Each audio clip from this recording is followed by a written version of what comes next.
এই এটার জন্যই একটা মুর্শিদের, একটা পথ প্রদর্শকের প্রয়োজন হয়ে যায়।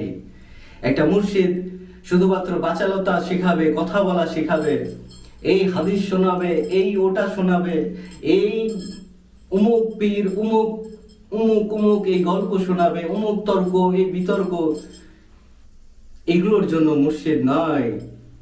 মুর্শিদ হচ্ছে এই যে সূক্ষ্ম সূক্ষ্ম অতীন্দ্রিয় সাবজেক্টগুলোকে, হৃদয় কল্পের সাবজেক্টগুলোকে, আত্মার সাবজেক্টগুলোকে যে খুলে খুলে বলে দিবে, সেই হচ্ছে মুর্শিদ, কিংবা সেই হচ্ছে পীর।